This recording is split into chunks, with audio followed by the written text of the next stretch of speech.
Ladies and gentlemen, all 20 of you, maybe 30 of you, as we continue to grow. Week in, week out, it's getting bigger and bigger, though. That's all we know. This is episode 6, baby. You've been here for the highs and the lows, for the guests and the no guests like today. But one thing keeps you coming back. These jerseys, fam. No, I'm kidding. But like always, we're going to start off with the drip session. Joel, I see you've assembled an army behind you after the shame last week. You kind of disrespected me heavy last episode. So I had to pull up.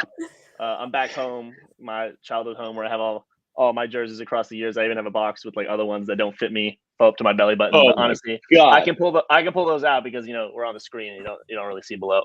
But right now, today, as you guys know, all 20 of you, like Arby said, I'm an avid Manchester City fan.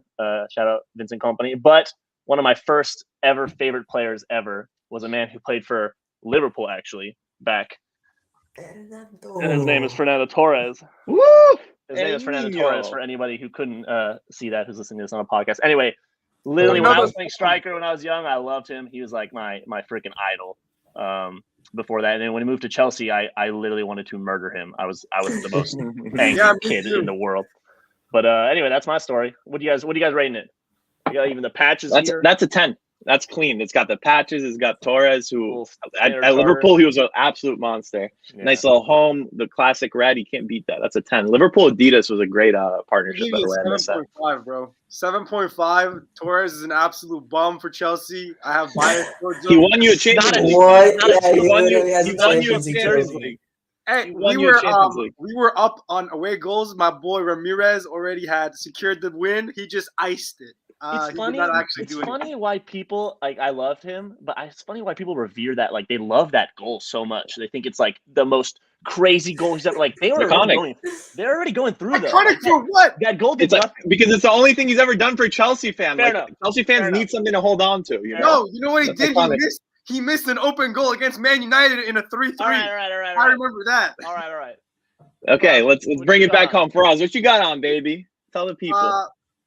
Today's podcast might be a little contentious with the debates we might have. So I wore this jersey as an homage to Kylian Mbappe, but more importantly, as an offering gift to you, my friend Rocky, because it has your favorite player on the back. Let's go, baby! It's not It's a little peace offering before you two get into it later, but this time, last time it was a sensual kissing session. This time it's gonna be a passionate, aggressive kissing session between the two of us. So get ready for that, people. My God. Yeah, Faraz and I had some disagreements on how Inter played versus Liverpool, so we're gonna break that down though when we talk about UCL. Betty, how are you enjoying yourself today? Nice little black sweatshirt for the people. Amazing. I love these jerseys. So Torres action, Ibra. Just two. What we rating Faraz's? I'm giving it a 10, just like the man on the back, baby. That's number 10. He disrespected me, so I'm gonna give him like a 8.5. Listen. These are supposed to be objective, fam. Like on the jersey. I don't love that PSG kit. I just think it's dope that Ibra's on the back because I loved him there. But just in terms of the aesthetic of the kit is like nothing crazy to me. It's iconic though. Ibra really made that kit. This was his last season. This was his last season before he went to Man United. Oh yeah. All right. And now Rocky Bobby, let me tell y'all what I got on. I got the United pink. The United pink, a little Adidas 3 stripes on the top. And listen, when I first saw this jersey, I was in love with it. All right. I love pink. Like, pink on a jersey's fire. So I was like, all right, I'm grabbing it. But the real reason why I wanted to grab it is because my man Jose Mourinho was at the wheel. I'm like, all right, I'm a part-time United fan. As long as Jose is there, I'm a part-time United fan. So I get this jersey, fam, right? Next week, they sack Mourinho. They sack Mourinho a week after I get this jersey because I love Mourinho. You manifested it, bro. Delaney on the back also, just for the banter of it. Just because, Mourinho throw him in off the bench, bang a little header action in there. Come on, boy. I don't believe it. No, I wanted to. I couldn't. It's blank. I was gonna say no way. Looking all over the place for a Fellaini version, I couldn't, but that's what I wanted. I respect that. Anyway, so that's what happened. I bought this jersey. A week later, Mourinho sacked. Jersey's still fire. It's probably one of my favorite United jerseys. Just the pink makes it nice little summertime vibe. Didn't they wear that pink jersey when they knocked out PSG in the Champions League? They did. Lukaku, little flair that game. It was Rashford penalty. That was crazy. I remember that. No, but Lukaku carried that game. That's the one time he stepped up in a big UCL game for United, at least, or in general, to be honest. Anyway. And got the little Kanye hat on today. Check out the documentary Genius on Netflix. That's my guy right there. He's going through some tough times. Kanye West, He is. if you're watching this right now, Civitas FC, that's the wave, baby. You're a visionary. You're a genius. Oh my Come God. rock with us, bro. Come rock with us. Oh my God. Hey, West. All right. All right. I personally am against Kanye in this scenario. This is not a Kanye. This is not a Kanye. We can't get into that. All right. Rate the jersey, fam. Rate the jersey. I gotta give you. I gotta give you at least an 8.75 because not only of the story, but also the fact that it's the connection between that Man United kid and the PSG and how I have PSG. Everything apparently is coming together. Yeah, it's working out. If you had Fellaini on the back, I would have given you a 12 out of 10. Oh man, that would have been next level. That would have just been amazing. But so I'm gonna give you. I'll give you a little 8 or something. Benny, what you giving me, bro? I'll give it 8.4. All right. What's up with this 0.4s? Whole numbers, guy, or 0.5s at least. All right, we're gonna break down the requirements for the voting later. All right. So wait, who won? Did Joel win this one? I'll give the dub to Joel today. All right, I think Joel wins it today. That Torres jersey's fire. You're damn right. He didn't even play that year. That specific kid, but whatever.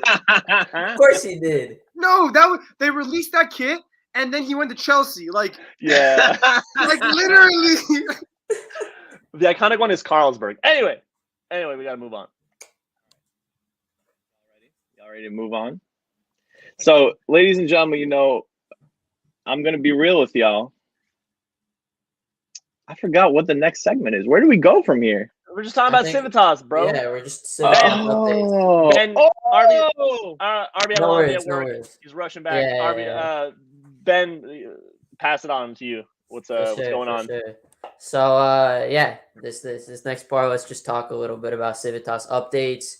To start off, if you haven't read the blog from last week, I highly recommend you guys read it. I think it's a great perspective, a great look into, why we're actually doing what we're doing here and what Web3 is all about. And, just to quickly point on that, this idea started when realizing that the way we all interact with the sport, the way we all interact on the internet in general, we're not really getting much from it. We're spending so much time commenting, giving our opinions, posting in groups, joining these communities, but we're not getting anything from it. And what Web3 really allows is the ownership side to that, and you being incentivized to actually be participating in these communities. And so that's exactly what we're doing with Civitas FC, is enabling everybody who's a part of this community to be incentivized and to, build with us as we go. Now, listen, y'all, whenever you're on these Twitter rants and somebody tells you get a job, if you come to Civitas FC, that is your job. Your input is valued. So when you go on these Twitter rants, that means something if you're talking about the club, because this will be your club. So you're employed now. Congratulations. If you're a bum, you're now employed. RB is speaking of his own experience ranting about his club. But, I'd also want to point out that blog is perfect for anybody that doesn't know too much about DAOs and Web3 in general. It is a great entry point. So don't feel like you have to be well read on this yet, because we want you to kind of grow with the system. So if anybody's not too experienced, they love football, but they're not quite sure what the DAO is, what we're talking about, read that. It's going to answer a lot of questions, puts it in really simple terms, makes it really nice and easy to understand. Mm-hmm. Yeah, yes, sir. Definitely. And so go check out that blog. But, moving on to some cool stuff we are doing.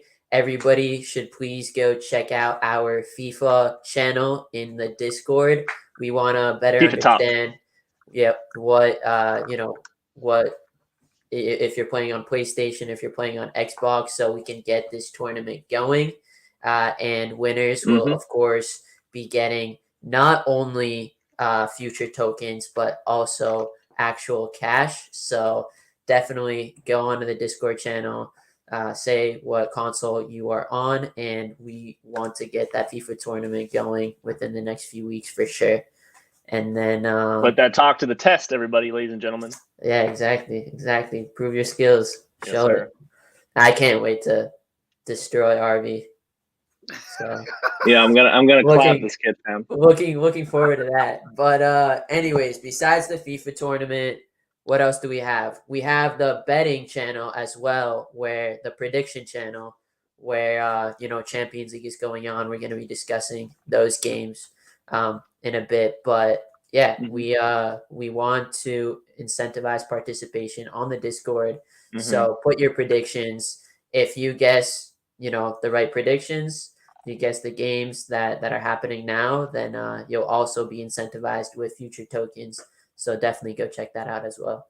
Yeah, I think we should definitely up also to 25, baby. Yeah, for this one, for the Champions League, you get a token for every correct matchup you predict going into the quarterfinal. We're gonna, prolong that into the next round and the next round after that, and then the total. Whoever has the most correct predictions across the entire knockout phase of the Champions League, get an extra 10 tokens. So, like Arby said, potentially 25 tokens. Someone's gonna walk away with. Definitely not gonna be Arby because he predicted Inter going through. But that's a whole other. We're gonna get to that portion of the debate later. Anyway, I think we should definitely include this prediction, kind of incorporate it into other facets of league standings, relegation standings, stuff like that. So we got a lot of ideas just to get people, interacting and stuff. For sure. Definitely trying to engage the community as much as possible. Yeah. So going to be doing more tournaments, going to be doing more of these predictions, and stay tuned for more ideas, more ways we're gonna get more engagement for sure. Anyways, tournament's gonna be fire, fam. What else do we have going on at Civitas? We, just to quickly note for those listening that we are in talks with potentially joining an accelerator. Not going to speak too much on that yet, as we have to discuss internally if it's worth it, but definitely a great option for us. So we'll see how that turns out, but a lot of stuff happening. We're continuing to grow, continuing to build out a strong community. And yeah, you guys have anything else you want to mention? I just want to mention, baby, listen, 6 episodes in, we've already had a media mogul on here. We've already had somebody that works for this conglomerate that owns Sheffield United. It's only up from here. We're growing quickly. We're making these moves, especially behind the scenes too. So just keep your eyes on the Discord and just be ready, and put your voice in there, make yourself be heard, and really take ownership of the club as well.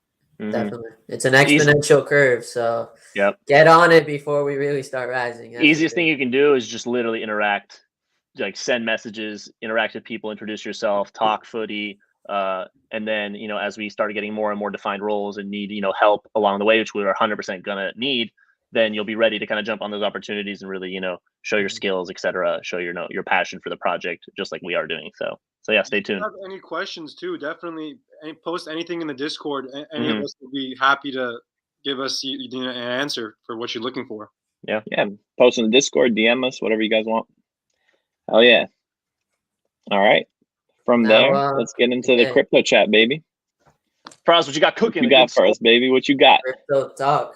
When you guys were talking about the predictor and earning future tokens, all I could think of is this story, and it's based around the tokenization of Burnley Football Club. It all starts, though, in December of 2020 when new American owners took over Burnley FC. They bought the club for around £170 million from the previous owners, Mike Garlick and John Beniskowitz, if I pronounced his name right. But probably didn't. I'm assuming it's a Polish last name, so I apologize. But anyway, they took over 84% majority of the club, so they have controlling power now. And the owners now are a man called Alan Pace and his investment group, which is a company called ALK Investment. And basically, they're centered around investing into sports and multimedia companies. And he himself actually is investing in scouting AI technology. He has one program called AI Scout that's targeting essentially all of the youth and soccer players within the British Isles. And anybody with a smartphone essentially can sign up for this app and, link to their scouting network and, find.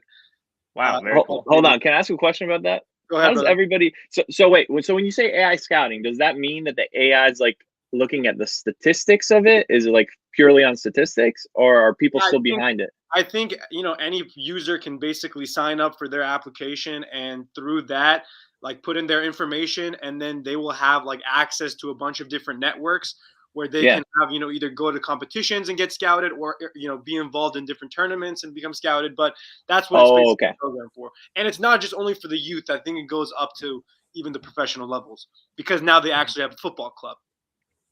But gotcha. That makes sense. When they took over Burnley FC, I don't think they had any liquidated cash to pay off the previous shareholders. So what they had to do is get a £60 million loan, part of it, from MSD UK Holdings. Shout out to Michael Dell Technologies, Houston native. That's his investment company within the UK. They took out that loan. He's also that company's known for giving out loans to soccer clubs, specifically Southampton and Derby County. Both took out loans to pay off their dues. Sounds like a loan shark. From there, and where's my money? And exactly, in order to pay the rest, they had to use the liquidated cash that the club had available. Burnley FC was a well-run club up until this point, had made their money being in the Premier League. They had about 30 to 40 million pounds worth of liquidated cash based on their last financial statements. So they used all of that to pay off the shareholders. All that Chris Wood money, gone. Exactly. To the shareholders. Exactly. So, but I feel like Burnley Football Club, just like from a very broad standpoint, is like a pretty well-run team. Like, they don't play fancy football. They don't but they don't overindulge in buying players. I feel like, their salaries are pretty moderate compared to other Premier League clubs. I feel like they manage their wage bills well, like compared to other Premier League teams, even like more around like relegation zone and their level. So, but it's cool that they're kind of trying to, modernize and take on this kind of investment strategy. But anyway, continue what you're saying, Faraz. Yeah, so you're exactly right though. The reason ALK targeted Burnley was because of how well run they were. They didn't have any sort of debt with the club. They have the facilities, like they had just recently built a new training ground. So they were basically primed for, being taken over. And the shareholders eventually probably wanted their money and to get out of this business. So they found this opportunity. They took it over, but they put on debt on the club. And recently, though, they are coming out with a new business strategy to, I don't know whether that's to ingratiate the fans or as a form of capital generation, but what they're trying to do is tokenize the club. And what that means is they are trying to create a security token of Burnley FC.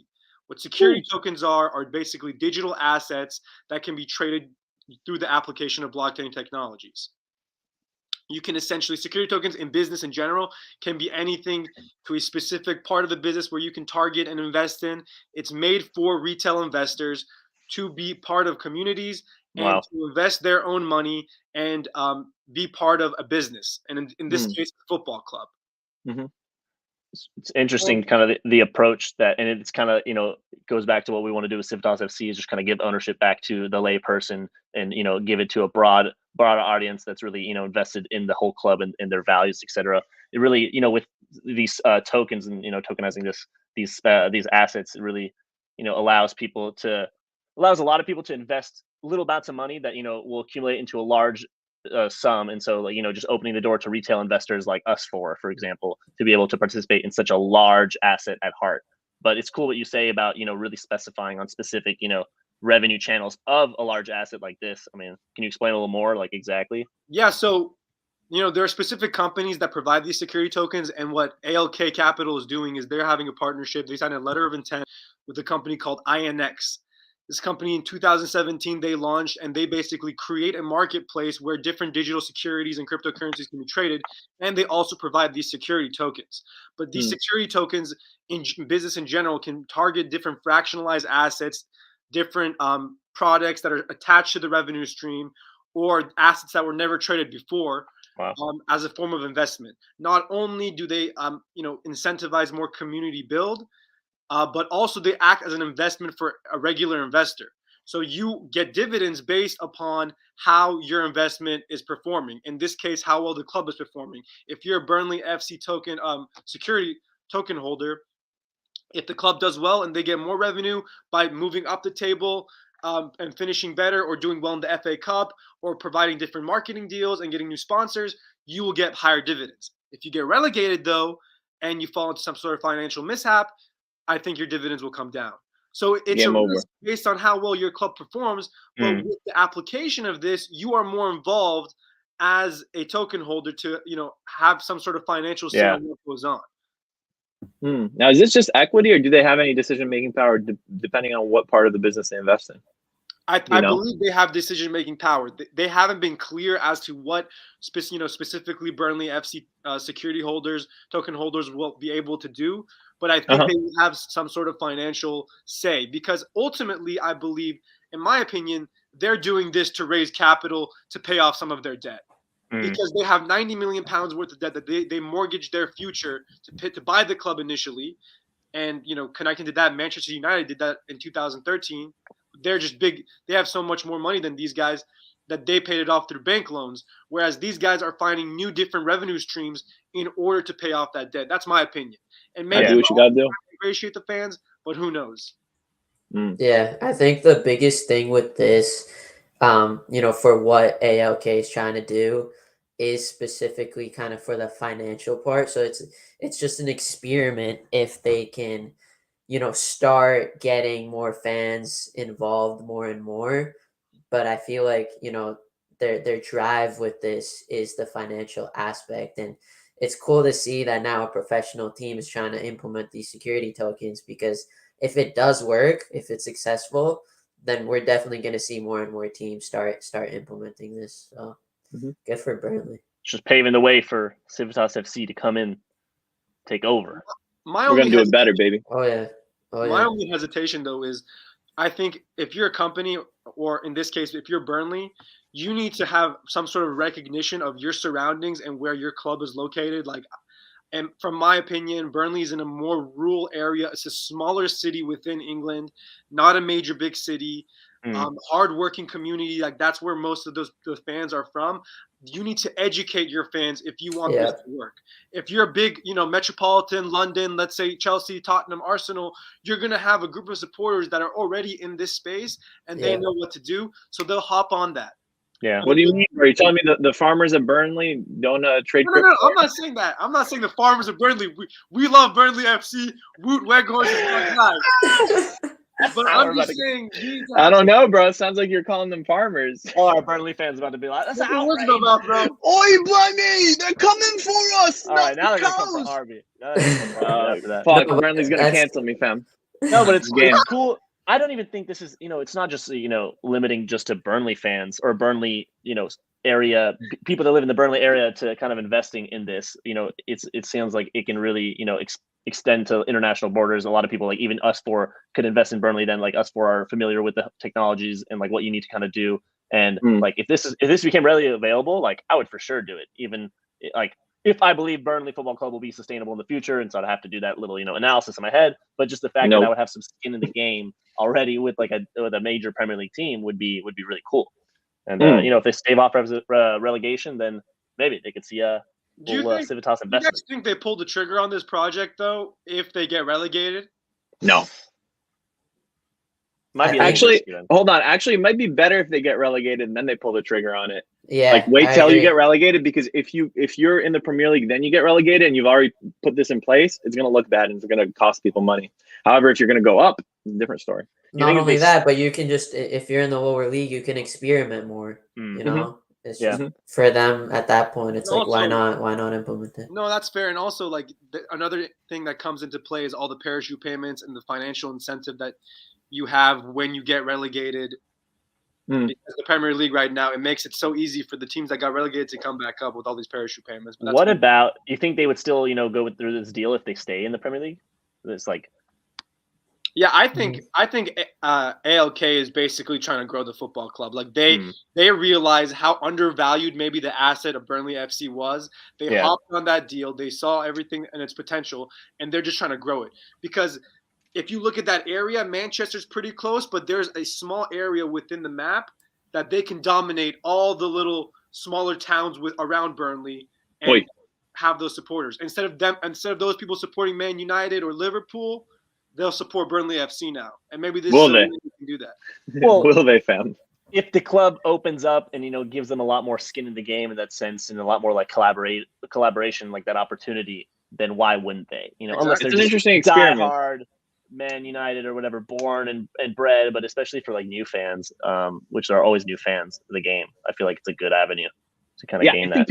I think people really underestimate the power of new fans. Like even Manchester City, that's essentially mostly new fans, especially the global presence of it. I'm not trying to throw hate on your team, Mr. Joel, but I'm telling you, like kids at my school, like when I was in high school growing up, kids didn't even watch soccer. The first team they really saw was Man City when they won the Premier League, the Aguero goal, the Balotelli assist, and then they all became City fans just from that. You know, so you really underestimate the fact that there's new fans coming into the game. So definitely can always happen and grow like that. I mean, what you got out? What's this guy pulling out over there, man? Pull it out. I'll show you on the back who's on the back in a later episode. Don't even worry. Please tell me that's Balotelli, bro. Don't even worry about it. I'll kiss you. Don't spoil it. Anyway, football. Faraz is probably so mad at me because I love all the Inter villains. Faraz hates them, I bet. But Balotelli, Zlatan, I love those guys. I love Zlatan actually. I love what he did, especially under Mancini. Shout out. All right, hell yeah. Okay. Shout out Mancini. That's right. Shout out Mancini. That's facts. Damn, that's the great connector.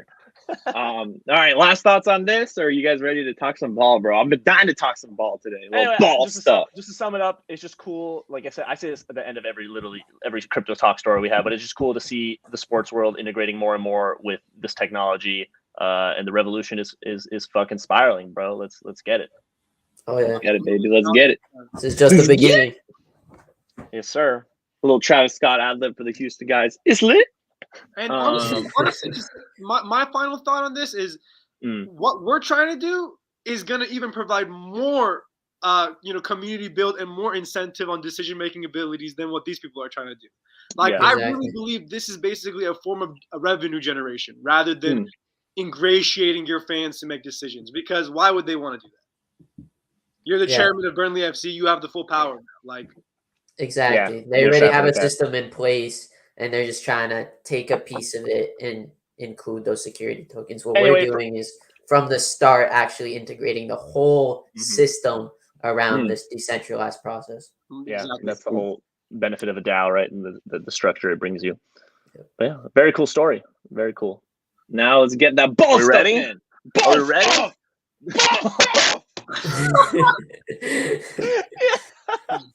I love it. I love that energy. What's our first story? We make some funny little clips of the podcast after. There's a really funny one of ball stuff.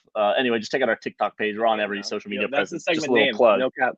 That's the segment name. It's got to be ball stuff from now. That's the segment name. Going forward, that's it. Anyway, name. All right, hit it, baby. Let's go. It's been a long week since we last talked. I would say there's been a lot of footy, a lot of games. A lot of Prem games, a lot of Serie A games, Bundesliga games. I'm gonna skip all that for now because there's only one league that matters right now, and it's the Champions. Anyway, sorry if I pierced your ears there with my high-pitched singing, but Champions League is back, baby. We've been waiting for it for months now. This gap between the group stages and the knockout stages always feels so long, but at least it's like Christmas time during it, so it's like you're not totally depressed. But anyway, there were some great games. Obviously, the main headline. I know you guys want to get into this Inter-Liverpool game later, but the main headline this week, without a doubt, was PSG versus Real Madrid. Been waiting since the draw. Since the draw for this. For those of you that don't know and were living under a rock, Kylian Mbappe, the Ninja Turtle, scored in the 94th minute to put his team 1-0 up against Real Madrid in the Parc des Princes. They now are going to play in the Bernabeu in 3 weeks' time.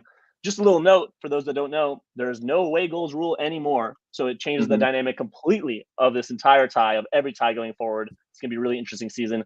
Faraz, with the PSG kit on, hands around your neck, pensively thinking, how was the game for you? Major takeaways, what'd you think? Oh, I really thought the game was going to be more tight than it was, but PSG fully dominated the game. They had so many chances to score, not to mention Kylian Mbappe all by himself drawing a beautiful little penalty, but the fraud misses it. Pessi. Fraud.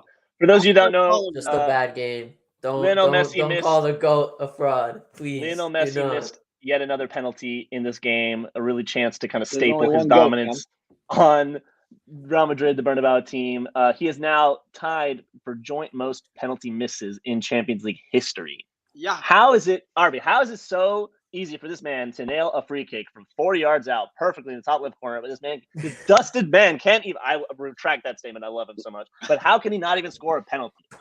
Fam, we've seen him miss penalties before. Last time he ended up retiring and crying with Argentina. This guy's mentality is just not there. That's my biggest complaint about him ever. And listen, I love him. He's very talented. Probably skill-wise, one of the best I've seen play ball, talent-wise, right? But what's missing for me and what's always been missing, and if you watch him when his team is down, his head's always down. He's moping. He's not a strong leader. You don't look at him and you draw courage from his actions. You draw courage from the way that he plays, but not from how he speaks to you and not from his mannerisms. That's always been my biggest complaint with him. The game in general for me, it was underwhelming in a way, all right? Because one, I thought Real Madrid would be a bit more deadly than they were. And two, I saw a lot of guys dribbling with their saucy little moves. They were getting sexy on the pitch, but the end product just wasn't there. And especially for PSG, that's what was going on for most of the game. End product was nowhere to be found. Then all of a sudden, Mbappe pulls it off in the end. That's a big cojones play right there. That's anti-Messi. That's the boss mindset. Yeah, getting it done and taking not the 3 points, but taking the lead into the next draw. There's so many storylines within this one game. We could really go on forever. I want to finish kind of the whole Messi point before we really move on to maybe praising Mbappe. Let Ben speak on Messi. Ben's gonna cry. So Ben, I want to get your opinion on the whole Messi take, because I know you're a diehard fan, as kind of I am. So what did you think of his performance overall? Disappointing. I think I can't disagree with Arby in the fact that I think for the last 2 years, although in my opinion, obviously he's undeniably the GOAT, the records he's broken, everything he's done in the game, but it pisses me off when you just stand around and don't support your team. And I feel like he did that for the majority of the game. You can literally see him just standing, and he's gone to the point where, he thinks of himself as the star, which he is. But you see everybody else running and supporting the team. Like, come on, man. Like, put in your work. And that's what was disappointing to see, is that lack of effort. But my favorite player in the game was Verratti, unquestionably. I think he just showed how he can just completely dominate the game. Real Madrid couldn't touch him. The midfield trio, Real Madrid, that won 3 Champions League, was nowhere to be found around Verratti. It was incredible to see. I think he's been holding it down for PSG, man. And they've locked him. They've had him under lock and key. They will not let that man go. And that's kind of the interesting. But that's the interesting thing to see about PSG too. Like, their stars, they really lock them in there. Even Mbappe is having a tough time leaving right now, and he had his bags packed. He wanted to go. PSG just really locks these guys in there. Neymar, Mbappe, Verratti. If they consider you a star, Marquinhos especially, if they consider you a star, you're not leaving, bro. You're entering there. It's Hotel California. You ain't getting out. Did you guys see recently? I think this whole game, this specific game in general, changed Mbappe's whole thought process on leaving PSG, or not even just joining Real Madrid specifically, in my opinion. No, I disagree. They're literally offering him now. I read this on social media, so who knows how true it is. They're literally going to offer him always true on social media. 1 million euros a week to stay. That's nuts. They're not letting this guy go. They're not letting him go without a fight. And you've seen it with every star they've had. They do not let them go.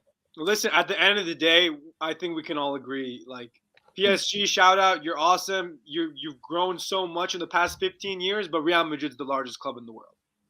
And when you have a chance to go to the Rolls-Royce brand in world football, you take that opportunity. But one last point on Messi, though, what bothers me is his whole career, I would say he was coddled in that Barcelona atmosphere. He had great players around him other than the last 3-4 years, and he carried that team. But this was a true test for him coming to this team, and he's still surrounded by great players. And yet this whole season, he's been on a down. Like, when you're that level, if you can't bring it with your game, like Arby said, you got to bring it with your mentality and leadership. And I think he's failed to do that. And that, I think I've had to change of heart on him. I disagree. It's hard. I think if you've seen the games, he's literally hit the crossbar and post so many times.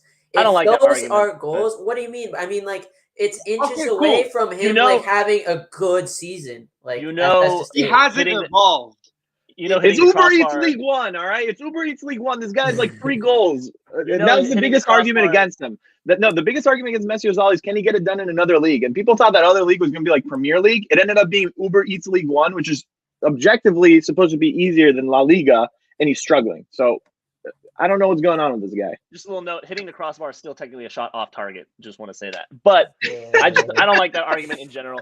Anyway, though, and I think it's kind of true. I think it's almost harder for him to perform in Ligue 1 right now because of the way these teams are playing against PSG specifically. They hit in such a low block. They allow so much space for PSG to hold the ball and stuff. For Messi, doesn't have the space to do what he can do usually, when a game is really free-flowing and pressing him and stuff, which is why it's disappointing that he didn't do well against this Real Madrid team, even though they kind of played in that defensive Absolutely. It was a 4-5-1 the whole time for Ancelotti. Like, they literally played for the draw. I'm disappointed. I'm disappointed in Ancelotti. Ancelotti, to me, is a Champions League specialist, and I do not think he put his best foot forward in this game.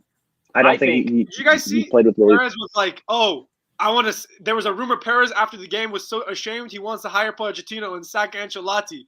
That's kind of BS to me. That's nonsense. I think tactically he got it super wrong, isolating Carvajal so much on that right hand side with Kylian Mbappe. Like, the guy was fighting for his fucking life, bro. Like, oh my God! Like, and you had who? The right-sided. No, but listen, the right-sided midfielder that was supposed to help him out and track back on the fastest man in the planet was Luka Modric, bro. Luka Modric is what, 36 years old. He's not going to track back and help Dani Carvajal, who's also pushing 33 or whatever. Like, Dusty Valverde should have started that game every day of the week to help out defensively with that because they knew what was coming to them, right? And so I think they really got that wrong. Do you think playing Benzema was the right option, or should they rest him? Should they have rested him? No, you have to play Benzema in that game, in my opinion. But I think to Joel's point, a lot of teams, you see, they'll have this issue of they don't really know when to let go. Thank you, Luka Modric. You've done amazing things for this club. Thank you, Toni Kroos. You've done amazing things for this club. But it's time to usher in that new generation if you want to stay on top. We've seen this happen time and time again. You kind of don't know when to let go of that midfield trio. But I think Valverde is the type of player, for me, he's exceptional. He is the type of guy that you need to get him integrated. That's the future right there. And Luka Modric has done a lot. He's given a lot. And you guys should appreciate him at Real Madrid, of course. However, it's time to let the new guys step in, man. Give him a chance. This season, those three, the OG three, have truly been great. Like, they're still balling. I think that he should rotate more, though. At least in La Liga, they've been balling. But yeah, they need to rotate that. And I don't know. I think he should have just really seen that PSG lineup or that predicted lineup and really, just plan a little better defensively in that sense.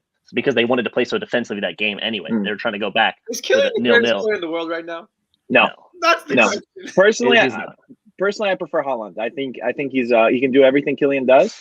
He's not as good of a dribbler, of course, but everything else, I think he's up to par, and he's got a better finishing product. Man, I think Mbappe's finishing isn't where it has to be. For me, he is. I think you have to put him ahead of Haaland right now, like without a doubt. In my opinion, for sure. I know Haaland is Haaland, which all the his World Cup victory and all the. Don't forget though, already look at who Haaland's supporting cast is, and look at who Mbappe's supporting cast is. Fair point. So I think personally, I think Haaland on that PSG team would be better than Mbappe personally. I think he'd fit in better. Anyway, I want to touch on one more thing about this Champions League game. We never give a shout out to the goalies of the game. Donnarumma literally did nothing, but Thibaut Courtois, even though he conceded that goal, was a monster game. That game. What a game, bro! Belgian lad, bro. The way Belgian brother, what a game! The 6'6" man can get down so quickly when he blocked that first Mbappe shot. Like, how do you physically fall? Incredible. He played fantastically. Maybe his best game since Belgium versus Brazil in the World Cup 2018. And I'll add, I think Ancelotti is going to re-strategize for the next game. I think we're going to see a different Real Madrid next game. I don't think they're going to bow down, and this is far from over. Think about how crucial this away goal rule being gone is. If the away goal rule was still in tandem, whatever, PSG would only need literally one goal in the Bernabeu, and it would be done. It would literally be done if they score one goal. But now, if they score even one, then they're only 2-0 down. Still can only need to score 2 goals to tie that back up. Like, this game is very much open. Like, Real Madrid. I think it's going to be a much more open game. It's going to be a high-scoring game. It's going to be cool. Yes, she's going to destroy them on the counter. Mr. Kylian Mbappe is going to show the people that are going to be his employers you're going to have the greatest player in the world. I just hope. Show off. We'll see. I think Ancelotti is going to re-strategize. I think it's going to be a different Real Madrid. I don't think you're going to see the same result. I think Real Madrid can pull up. You think Real Madrid goes through? I still think Real Madrid goes through, yeah. I don't think so. No, and you can show us who you think is going to go through. Maybe not for this leg anymore because the voting has passed. But for future Champions League games, for next week's games, tell us who you think is going to go through and maybe earn a token for your troubles in the predictions tab in our Discord. For the remaining Man United, Chelsea, so on and so forth. That was the headline. Get us to the next game. This is also the headline. This is also the headline. Because of our team members, this is also a very headline game. No, and it was a classic in the making. At the San Siro, Internazionale versus Liverpool, a long-awaited game, finishing 2-0 for the Reds. I hate that I just did that, but I'm wearing the kit, so I had to represent, I guess. No way, this guy's a fake City fan. You guys we've been debating, you two specifically have been debating this game for days after it's happened. It's only been 2 days, but my phone will not stop buzzing from you two. So I'm going to give you each some time to speak your piece. Arby, you can go first. How did the game go? How did your beloved Inter do? Disappointed, Satisfied? What's the deal? Listen, I think Faraz was watching alternative footage because we came out with 2 different opinions. But let me talk. So, game starts, all right? No Barella already. That's a big issue for me. I'm like, oh, come on. 2 legs out. Stupid red card. Stupid red card. Unbelievable.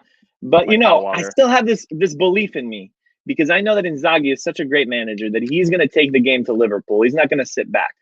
He is not going to sit back. So, game starts, and we are holding our own. Not only are we holding our own, as the game goes on, we start pressing more and more. Liverpool making all sorts of mistakes because our press is suffocating them. Even Lautaro is winning the ball in the final third. But listen, here's the problem, though. We've got a 35-year-old Dzeko up front. When you hit him on the counter, where's the pace? What are you going to do? Dumfries is quick and he's strong, but that's one guy. Perisic is quick, also older, technical, but his end product wasn't there.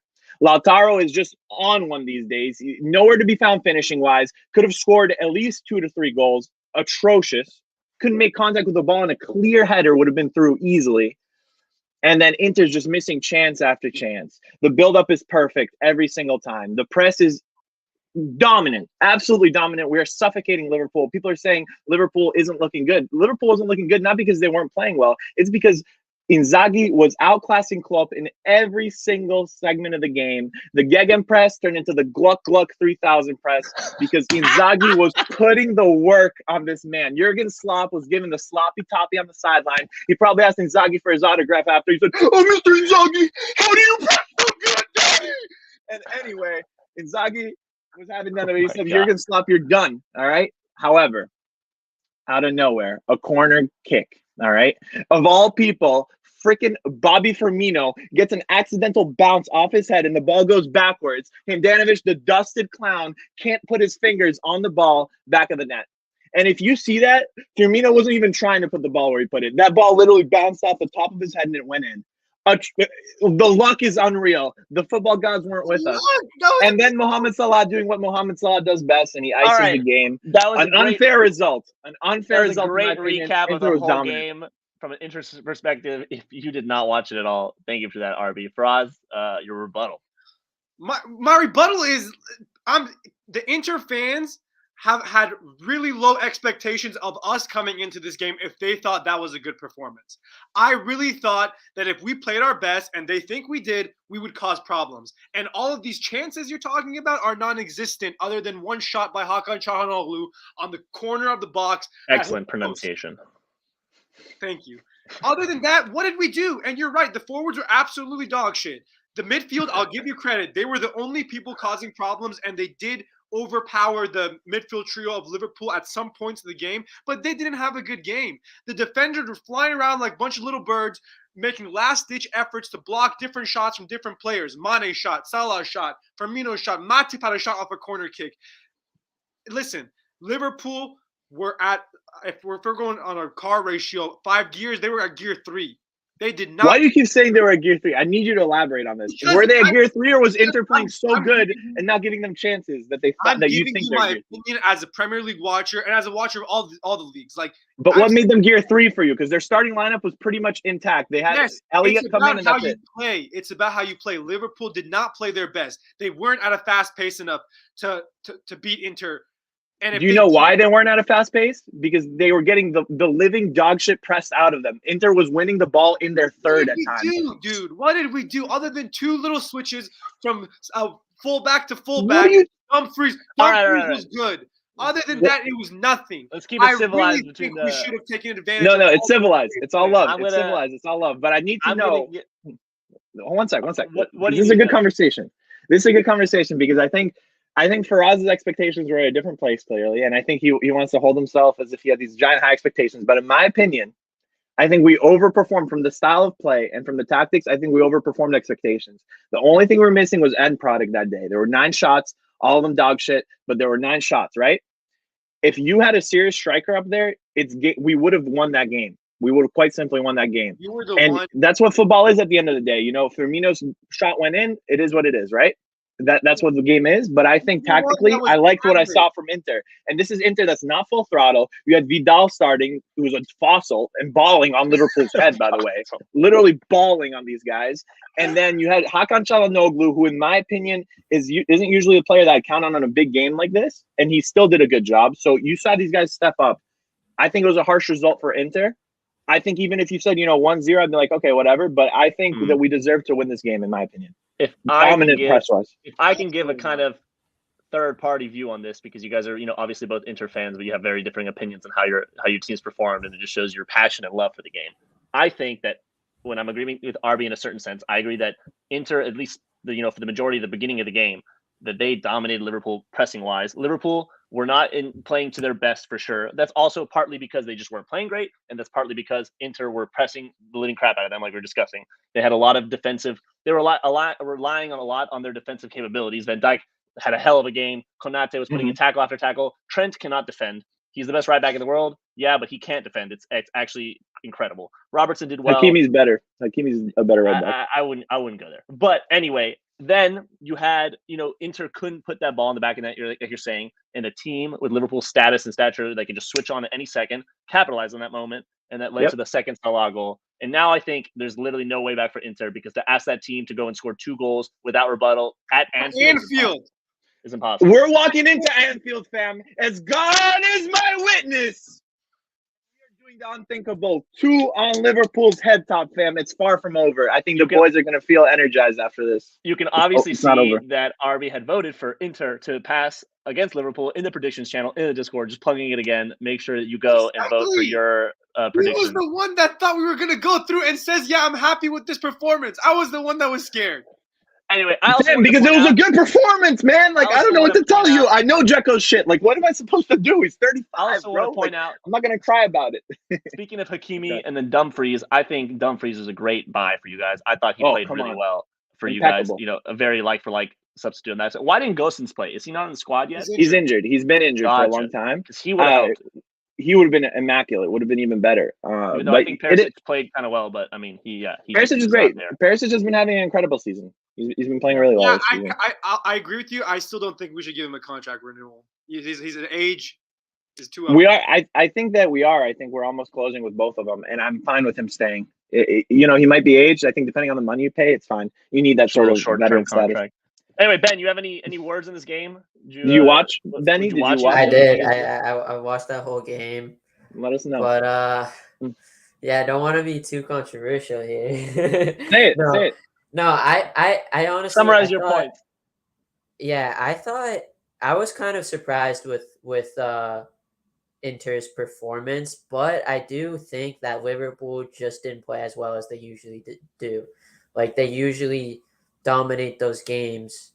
I mean, every other Champions League game I've watched, they really dominated. Bro, and these guys barely beat Milan, bro. I don't know Inter, they didn't, and I don't think it was because of Inter's performance necessarily, but I do think that, again, if Çalhanoğlu scored that goal, the game would have been completely different. And Inter did have those chances from the start, so I was surprised by Inter's performance, honestly, and I think it could have been a much closer game. Well, here's the thing: I wasn't surprised by Inter's performance at all.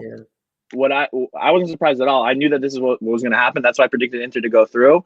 And again, if we had a striker, this is no fault of Inzaghi's. This result. If we had a striker, it's game. We would have won that game if we had Scamacca, anybody. So please sign a striker, Beppe. One last point. This is to Antonio Conte. I speak to you every episode. I'm going to speak to you again today. How are you enjoying the Conference League, fam? Inzaghi's got us in the round of 16. They're not even in the Conference League. Spurs are out of that. Your Inzaghi love. All right, how are you enjoying sitting on your couch, fam? I don't even pay attention to the Conference League. Shout out Albania that we got the final for the Conference League. It's going to be lit. But visit your love for Inzaghi when we capitulate and lose to Milan this year, the title. Get out of here. You think Milan's going to win Get out of here, bro. You're no ball if you think Pioli's going to win a title. This guy's done nothing his whole ball career. There were more Champions League games to be played. I got to give a shout out because you guys talk so much about your beloved teams. I got to give a shout out to my beloved team that absolutely fucking thumped Sporting Lisbon in Portugal. 3 goals inside 20 minutes. Another 2. A Bernardo Silva hat trick. Did he actually have a hat trick? No, 2. Anyway. 2. It did. No, because one That's was a boring disallowed. game, bro. I thought you got ahead. I had the PSG game on the main TV, and then I was Yeah. obviously watching the City game, just to feel close on my phone. But wow, I hate games like that. It gave me a lot of confidence going into this. But it's how I always feel round of 16 personally as a City fan, and then quarterfinals is where I start sweating. My ass off. Until So you draw we'll see how that goes. Until you draw some mid team, and then Pep Guardiola inevitably crashes out to them, like Monaco, like Lyon. Dude, all I'm saying, we went to the Champions League final last year, and that could easily be repeated this year. Come on, Chelsea.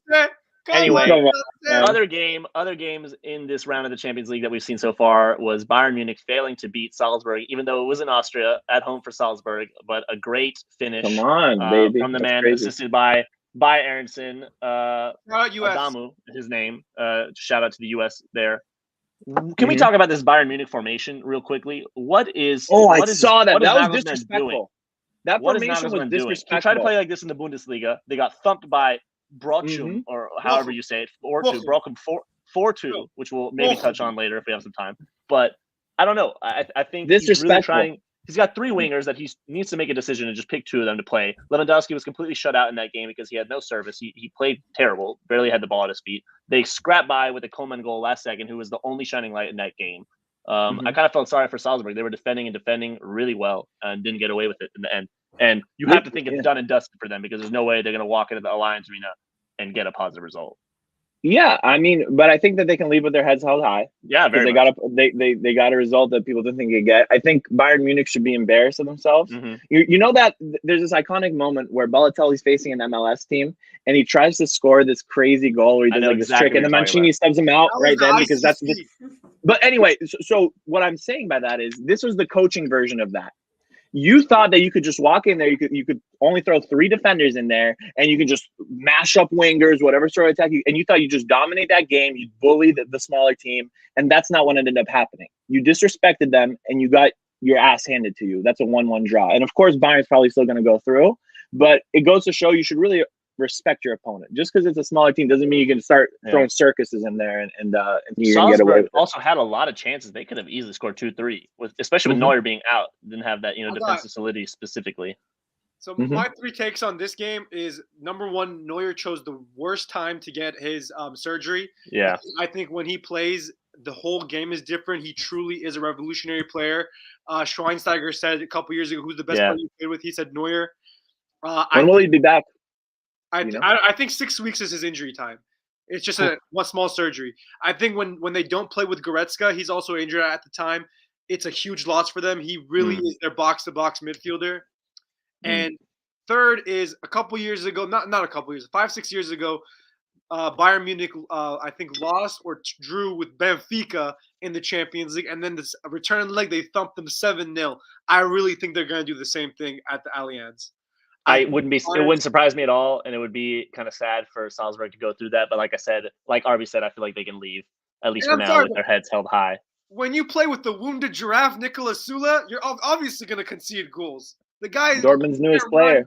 Dortmund's newest player, if you guys haven't heard, he's signing for them at the end of this season, or already signed for them pre-contract, but I like join him. them. I personally like him. I like him too. He gives me shades of Per Mertesacker. You guys remember that legend? He's a wounded giraffe. Dude, this guy Sula has 40 acceleration, but 85 sprint speed on FIFA or something. Oh, for real? Yeah, I don't understand. Who cares? It's not a race competition. It's a competition. Just a little tidbit I thought was funny. Anyway, that don't kill this guy's vibe, bro. Sums up the Champions League action. It was a really monumental return. I was really excited. Dope games. We got some amazing games coming next week as well. I'm excited to see one of Man U or Atletico fail. I don't know who's going to win that game because both teams are right now. Can we talk about the Maradona Derby today in the Europa League? I was going to touch on that right now. So as you know, in the Europa League with an unfamiliar face now, FC Barcelona in the Europa League for the first time since 2004 or something. Just the game, airing a couple hours before we filmed this, tying 1-1. First thing that comes to mind is Ferran Torres had a stinker of a game, even though he scored that penalty. Atrocious. Yeah. Faraz, what'd you think of the game overall? I'm not gonna lie. If people look in the Discord, I've been really being harsh on Barcelona over the past couple of days. Well, you also wrote that article about their demise. Yeah, that was more of a fair article, I think. Yeah, I agree. But I was kind of impressed with how well they played today. Napoli didn't really play well. Spalletti, ever since November, hasn't gotten this team to fire on all cylinders, and Barcelona wasted their chances. I think they had a lot of chances. Fernan Torres had a bunch of chances. Adama wasn't really, his end product wasn't there, and Aubameyang still looks like a bum. He still looks like a bum to me. But I love Adama. I think Napoli are going to take it home when they go home into Naples. Yeah, Ben, what did you think of the game? Yeah, I mean, Barcelona dominated that game. They created way more chances, but what I don't like, and I've seen this last few games that Barca play, is they try to play through the wings, but I don't think the wings are being supported enough. Like Traore gets the ball on the wing, and yeah, he can do something, but everybody's just, I feel like, standing and watching him about to, try and go by the player and cross it. They're not supporting him enough. And I feel like in old Barcelona, yes, they played through the wings, but there was more support there. There was always people around moving, and I don't see that enough from making those triangles. Team. Yeah. I think Adama's adjusting to life there really well so far, by the way. Like, I think he's putting great performances. Been absolutely incredible. Personally, for his awesome body type and his stature, I'd love to see him play in a more centralized role or play even a wing back. Like, that'd be fire for me. But like a box to box, he'd be a monster. If he could like defend, like that'd be insane. But anyway, not to get off topic. I think Adama's a great addition to the team. I think Ferran Torres is exactly what I expected him to be. His end product is nowhere near where it has to be. And I don't think it made a lot of sense that Barcelona signed him. They splashed a lot of cash for him. And what they need right now is somebody that can put away goals. Aubameyang used to be that somebody once upon a lifetime ago. Will we see him return to that again? I don't know, but I think out of their entire market, it seems like Adama was the best buy, and he's really getting adjusted. Eric Garcia, also a point on him, Joel, as a former defender, that guy, I think he's been awful. Yeah, he has been awful. Derby, he was directly at fault for both. I remember when he was leaving, or like even when he was at City, I was like, he should get more playing time, because especially at the time, like before we signed Ruben Diaz, like I was not happy with our center back partnerships. That was always the talking point at City, was like our center backs could do better. And so like when he left to Barca, I was kind of like, wow, we're really just gonna give up on this dude, like showing such promise, young dude, like, and then he's gone to Barca, and it might be a bit about just whole Barca situation, but he's been terrible. And so I think we kind of dodged a bullet with him. I don't know. He hasn't impressed me in the slightest bit. And I don't know how that kid made a name for himself, man. This is his opportunity to really become the next like Piqué at that club, and he's just not starting well. I mean, he just does not that. He's not at that level. The best center back is Ronald Araujo. Yeah, this season. It says a lot. But anyway, I just want to know what you guys thought when you saw big boy Luc de Jong turn into prime Cristiano Ronaldo with that bicycle kick. God, if he had scored that, I don't even. They would have to give him. They would say, Ansu Fati, sorry, give us that number 10. We're giving it to Luc de Jong right now. That was crazy for all of you that didn't see that. If that had gone in. I hate that guy. He ruined my life. He scored the Europa League final. Wow, I completely forgot about that. Luc de Jong, on him. Okay. He scored 5 goals, I think, and all of his goals have contributed to like 9 points for Barcelona. So without him, they'd be in like 10th position. They have so many strikers now, and on paper he's got to be at the bottom, but then actually he has been the most important this season. After Depay has gotten injured. Better than Brainweight. Yeah. How long is Depay injured for? I don't even think he's injured anymore. I think him and Xavi don't meet eye to eye with certain things, which is really disappointing because he's such a good player, and so I don't know what the whole deal is. You guys think Barcelona go through? I think Napoli. I think. That's tough. That's tough, man, because Spalletti, in a way, is a bit of a serial choker himself. Yeah, he is. I love Ossi. What a striker he is. He really needs to work on that end product, though, but he's such an immaculate talent. For me, he's like the heir to Eto'o almost. I think Napoli's really lucky to have him. If he gets that final ball, oh, man, that kid's going to be deadly. I rate him very, very highly. So I don't know. If Ossi's on top of his game when they go to the Diego Maradona Stadium, Barca's in trouble. It'll be interesting to see. Anyway, that was midweek European competitions. Always exciting to have. It gives us a little break from all the responsibilities that we have. There were a lot of Premier League games also in the weekend, Serie A games, Bundesliga games, always league games. But I don't think we're going to touch on those because we're ranking up the time. But yeah, this has been a fun ball stuff segment, ladies and gentlemen. I hope you liked our little spats. And let's just close it out with some things to look forward to with Civitas. Little announcements. Ben, take it away. Yeah, again, just look forward for the FIFA tournament. Go on that channel. Say what console you play on if you want to participate in the tournament. Stay tuned for some more blogs coming out. Just stay on top of our socials. We're going to be releasing some more content. What else do we have? Listen, people, grab a PS5, family. Don't be on this PS4 grind. Tired. And EA really needs to let crossplay happen, bro. Like I'm getting tired of this. That'd be cool. Stay engaged in the Discord. Stay engaged. You never know what's there for you. We did find out that you can play across generations on consoles, though. So that's good news. I don't think that's true. Who told you this? It is. I'm pretty sure it is. An article that says PS4 and 5 can play like fixtures. Maybe pro pro clubs. You can play cross.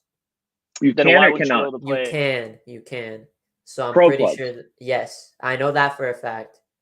Because I tried to play with my homies like literally a month ago. They're on PS4, I'm on PS5, and it didn't work. So that's what I'm saying. Then maybe it's just for Xbox. I have no idea. About PS5. Anyway, we'll figure that out, obviously, ladies and gentlemen. You guys don't worry more about things that to at home. consider. We'll let you know. But it's been a great 6th episode. It was really fun. It was Riley. It was a wild debate. I enjoyed it. It was such a fun episode for me. This was a good time, man. Always. You know, sometimes when the guests aren't here, we can just kiss a little harder. Speaking of guests, Speaking of guests, we got anybody lined up? I don't think confirmed yet for next week, but no promises. We got some heads out there. We got some professional players.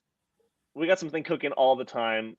We got a really good network going on here. So just stay tuned for the 7th episode. It's going to be a good one. Stay tuned to Antonio Conte defeating Man City on the weekend. Stop crying. That's just not going to happen. You want to bet? Yeah, I'm just going to bet. A late bet here. Ben literally told me, Fraz literally told me today, I can't bet anymore. I'm broke. So I don't know where you're coming up with all this. You guys are a real bad example for all the kids watching at home. This is some real gambling and personality. You said dog shit 3 times in 3 minutes on your rant. So dog shit. Ball stuff.